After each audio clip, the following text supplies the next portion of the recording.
আমাদের দেশে বিনয়ী হওয়ার একটু সমস্যাও আছে। বিনয়ী মানুষকে, ভদ্র মানুষকে একটু দুর্বল মনে করে। সীমান্তবর্তী এলাকা এবং যেগুলো একটু দরিদ্রপ্রীত এলাকা আছে, সেই সমস্ত এলাকার এই মানুষগুলো ভিকটিম হয় বেশি। এবং আমি মনে করি শহরের সাধারণ যে দর্শক আছে, চলচ্চিত্র দর্শক, এর পাশাপাশি সেই সমস্ত অঞ্চলে বেশি দেখানো উচিত যে সমস্ত এলাকার মানুষ ভিকটিম। এবং আমি মনে করি তাতে চলচ্চিত্র থেকে আমরা শিক্ষা নিতে পারব এবং সেখানকার মানুষ শিক্ষা নিতে পারব। এবং এই যে নারী পাচারের যে সমাজে যে ভয়াবহতা, এর থেকে মানুষ কিছুটা হলে বুঝতে পারবে, জানতে পারবে এবং এর থেকে পরিত্রাণ পাবে। আমরা তো নদীর পাড়ের মানুষ, নদীর পাড় আমাদের সবসময় ভালোই লাগে। আমরা বাংলাদেশের মানুষ, নতুন করে নদী দেখার কিছু নাই। তবে যারা উত্তরবঙ্গের মানুষ বা যারা যে এলাকায় অপেক্ষাকৃত নদী একটু কম, উত্তরবঙ্গ অনেক বড় বড় নদী, কিন্তু একটা অঞ্চলে কম নদী আছে।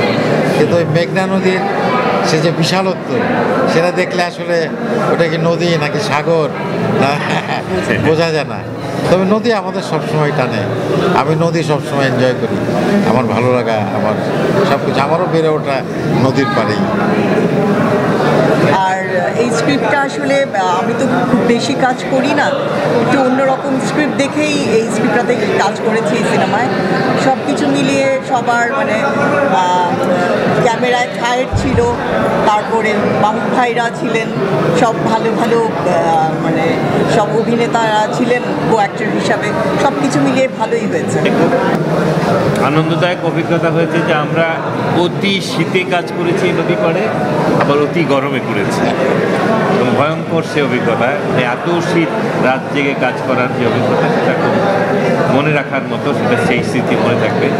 আর এই গল্পটা মানে যেটা বাবু ভাইও বলার চেষ্টা করবো, সেটা হলো যে একটা হলো যে মেসেজ অবশ্যই গুরুত্বপূর্ণ, সামাজিক পয়েন্ট অফ ভিউ থেকে খুবই গুরুত্বপূর্ণ একটা বিষয়কে তুলে আনা হয়েছে এই সিনেমায়। আর চলচ্চিত্রের আমরা যেটা বলি যে ধারাটায় একটা বিনোদন, একটা আনন্দ যে থাকার উপাদানগুলো, সেগুলো আছে আমার বিশ্বাস যে, এবং সকলের অভিনয়।